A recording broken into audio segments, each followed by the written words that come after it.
Hi and welcome to the high priestess tarot. I hope आप सब लोग खुश हो, हेल्दी हो, अपना ख्याल रख रहे हो। So let us see here Scorpio that क्या आने वाला है आप लोगों के लिए नेक्स्ट 15 डेज ऑफ जुलाई या July second half. Okay, and ये एक बहुत ही लाइक जनरल सा रीडिंग है, so please take what resonates and जो रेजोनेट नहीं करता उसे आप बिल्कुल यहाँ पे छोड़ के जा सकते हैं।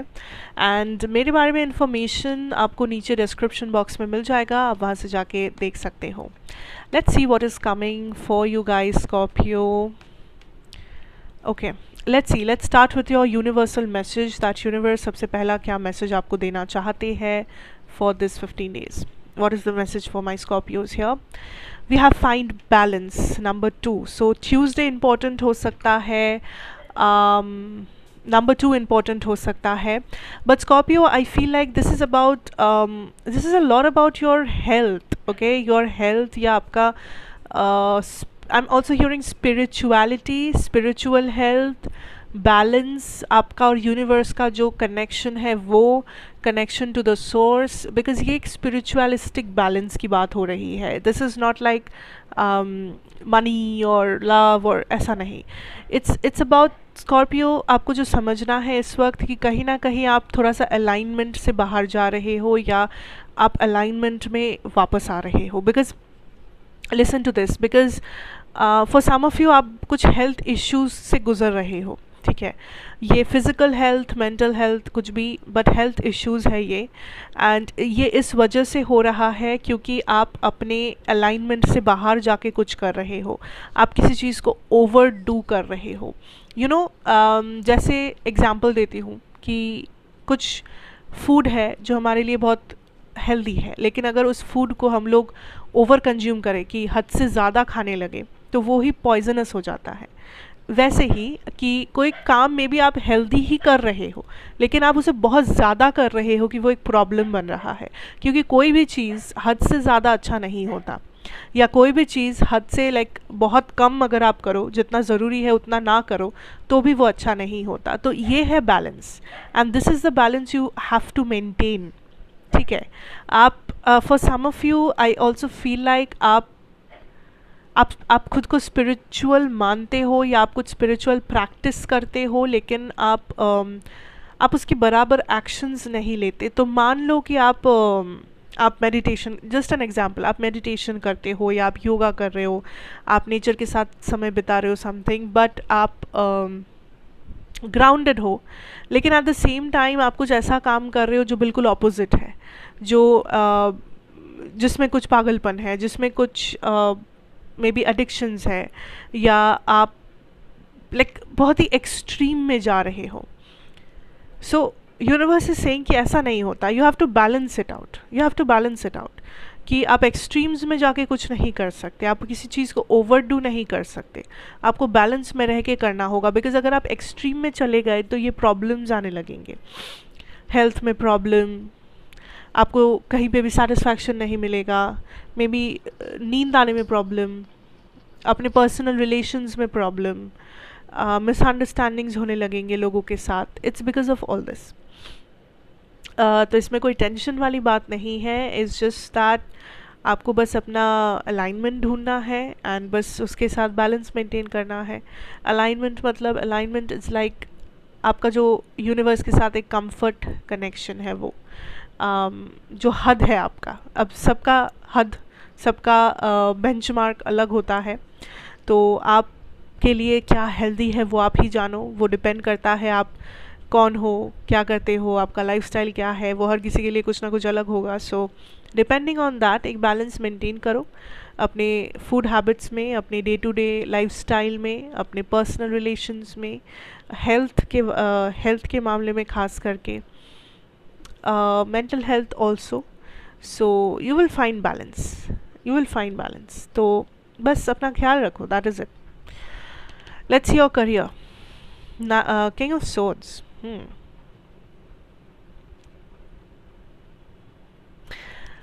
I feel like कुछ blockages है या कुछ blockages आ सकते हैं, but universe is saying कि you are ready for this. तो कुछ है जो आप contemplate कर रहे हो एंटिसिपेट कर रहे हो कि हाँ ये चीज़ आने वाला है, कि ये एग्ज़ाम, ये इंटरव्यू या समथिंग कुछ है जो आने वाला है, होने वाला है, something is about to happen, but आप काइंड ऑफ उसे एक चैलेंज की तरह देख रहे हो कि क्या मैं ये कर पाऊँगा, क्या ये हो पाएगा, क्या ये सक्सेसफुल होगा, या फिर ये प्रॉब्लम से मैं निकल जाऊँगा या नहीं. सो यूनिवर्स इज सेइंग कि आप तैयार हो इस चैलेंज को फेस करने के लिए या इस सिचुएशन को फेस करने के लिए. तो यहाँ पे घबराओ नहीं या अभी पीछे हटने की कोई जगह नहीं है. आप ऑलरेडी आगे बढ़ चुके हो एंड आपको बस आगे बढ़ते रहना है. There is no coming back here, because I feel like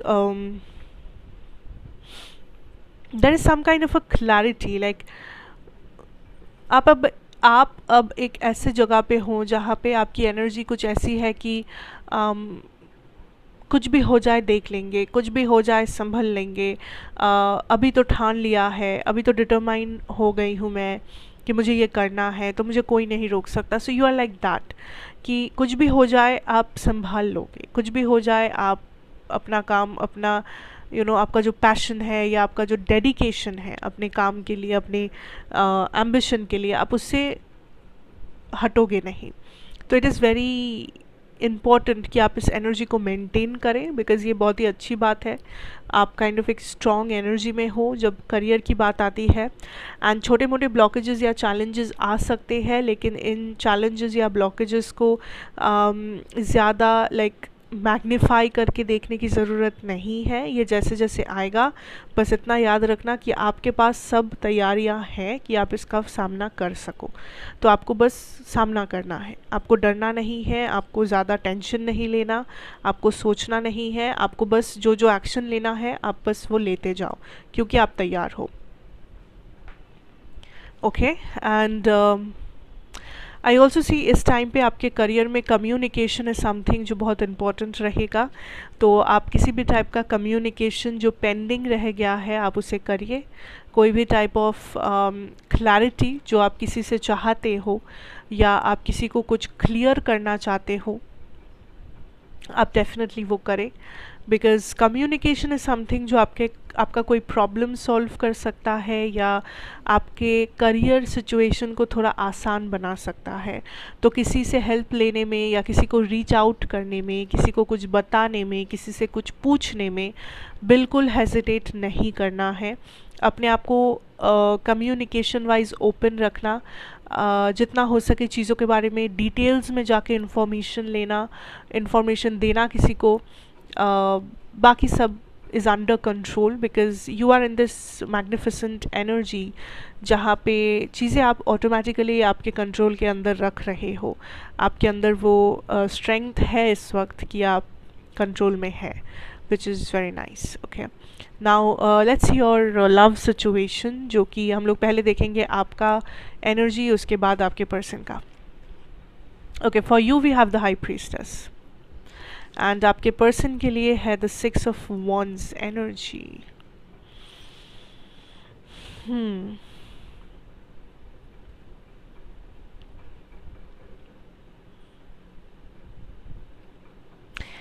आप जितना डेप्थ में जाके चीज़ों को सोच रहे हो, समझ रहे हो, आपके पर्सन उतना डेप्थ में नहीं है. आई फील लाइक आपने या तो आप बहुत ज़्यादा वरिड हो इस कनेक्शन को लेके, इसके फ्यूचर को लेके, या ये किस डायरेक्शन में जाएगा, ये पर्सन के साथ आपका फ्यूचर में क्या प्रॉब्लम्स हो सकता है. लाइक आपने सब कुछ सोच के रखा है कि अब 5 साल बाद क्या होगा, 4 साल बाद क्या होगा, 10 साल बाद क्या होगा, अगर हम लोगों ने शादी कर लिया तो उसके बाद क्या क्या प्रॉब्लम्स आ सकते हैं, क्या अच्छा चीज़ें हो सकता है. आपने बहुत सोच लिया है and you are in this energy जहाँ पे आप काइंड ऑफ वरिड हो. आप लिटरली टेंशन ले रहे हो, स्ट्रेस ले रहे हो इस कनेक्शन को लेके. लेकिन ऑपोजिट साइड में आपके जो पर्सन है विद दैट 6 ऑफ वॉन्ड्स, ये पर्सन बस इस मोमेंट पे जी रहे हैं. इस पर्सन को लगता है कि आज क्या हुआ है, आज क्या मैं खुश हूँ इस इंसान के साथ, तो बस वही बहुत है, अब कल का कल देख लेंगे. It's like that. तो आप दोनों की एनर्जी ही बहुत डिफरेंट है. अब यहाँ पे 2 चीज़ है. एक तो आप थोड़ा ज़्यादा ही सोच रहे हो, you are overthinking this situation, because 10 साल बाद क्या होगा वो आप इस वक्त सोच के भी कुछ नहीं कर सकते, बिकॉज आपको पता नहीं है कि 10 साल बाद क्या होगा। आप एक एक्सपेक्टेशन लगा सकते हो, आप एक लॉजिकली आप पता कर सकते हो, आप टैरो रीडिंग्स ले सकते हो, बट आप इसी वक्त इसी मोमेंट पे 10 साल बाद में नहीं पहुंच सकते। आपको रियलिटी से गुजर के 10 साल बिता के फिर उस मोमेंट पे पहुंचना होगा। ये है एक चीज़। दूसरा, आपके पर्सन के साइड से भी प्रॉब्लम ये है कि ये चीज़ों को सीरियसली लेते ही नहीं है। इनका जो एनर्जी है इस वक्त बिल्कुल भी सीरियस नहीं है। ये पर्सन सीरियसनेस समझ नहीं रहे इस सिचुएशन का, या फिर आई फील लाइक ये पर्सन की एनर्जी ओवरऑल आपको बहुत ज़्यादा नॉन कमिटल लग सकता है। इस दौरान आपको लग सकता है कि आप इस पर्सन को जो समझा रहे हो या आपके साथ ये पर्सन जिस तरीके से बिहेव कर रहे हैं उसमें कुछ भी सीरियसनेस नहीं है। ये पर्सन चीज़ों को हल्के में ले रहे हैं या ये इन डेप्थ जाके सोचना नहीं चाहते, बिकॉज़ ये इस पर्सन की एनर्जी इस वक्त ऐसा ही है एंड आप कुछ नहीं कर सकते, आप किसी को ज़बरदस्ती कुछ एहसास नहीं करवा सकते। सो इन दिस सिचुएशन मैं आपसे यही कहूँगी दैट पहले आपको ओवर थिंकिंग करना कम आना होगा। पहले आपको ये सोचना होगा कि ओवर थिंकिंग से क्या असर हो रहा है आपके ऊपर। हाँ, अब अगर आप कुछ जानना चाहते हो दैट इज़ ऑल राइट, कि फ्यूचर के बारे में मुझे कुछ जानना है, मुझे कुछ समझना है, उसके लिए आप रिसर्च कर रहे हो, उसके लिए आप यूनिवर्स से पूछ रहे हो, what ever, that is fine. लेकिन अगर आप दिन रात ये सोच रहे हो कि क्या होगा क्या होगा क्या होगा, then that is a problem, फिर वो एक प्रॉब्लम है। पहले तो उसके बारे में आपको थोड़ा समझना है एंड अपने आप को थोड़ा सा काम डाउन करना है। दूसरा है ये कि इस पर्सन को, ये सच है कि ये पर्सन नॉन कमिटल है, आप जितना सीरियस हो इतना ये पर्सन है नहीं। सो या तो आप इस पर्सन के साथ अपने बॉन्डिंग के ऊपर फोकस कर सकते हो ताकि इनको समझ में आए जितना हो सके, एंड अगर वो मुमकिन नहीं है इस वक्त देन आई फील लाइक आपको बस वेट करने के अलावा आप कुछ कर नहीं सकते ज़्यादा। एंड वेट मतलब अगेन अपने लाइफ को होल्ड पे रख के नहीं, अपने लाइफ को आगे बढ़ा के लेके जाओ। इस पर्सन के लिए दरवाज़ा खुला रखिए, इस पर्सन के साथ जो भी बॉन्डिंग है, जो भी कम्युनिकेशन होता है उसे पॉजिटिव, उसे एक अच्छा बॉन्डिंग देने की कोशिश कीजिए, एक अच्छा स्ट्रक्चर देने की कोशिश कीजिए and hope for the best, because आप लोग दोनों बहुत अलग सिचुएशंस में हो, अलग नज़रिए में हो। इमोशनली आप जितना इन्वॉल्व्ड है, इमोशनली भी आपके पर्सन उतना इन्वॉल्व इस वक्त नहीं है। बट देन अगेन ये ऐसा नहीं है कि ये पर्सन रहना नहीं चाहते, डेफिनेटली ये पर्सन आपके साथ रहना पसंद करते हैं, आपकी कंपनी को ये एंजॉय करते हैं। सो उसके बारे में कोई टेंशन नहीं है, लेकिन इसको अभी भी थोड़ा सा टाइम देना होगा, इस बॉन्डिंग को स्ट्रॉन्ग बनाना होगा। So this will need a lot of effort दोनों के साइड से, ठीक है। So overall that is what I have for you Scorpios. Thank you so much for watching. अच्छा लगा हो तो ज़रूर बताना, like share comments and subscribe if you are new here. मैं आपसे फिर मिलूँगी एक और रीडिंग के साथ। Till then take care and good bye.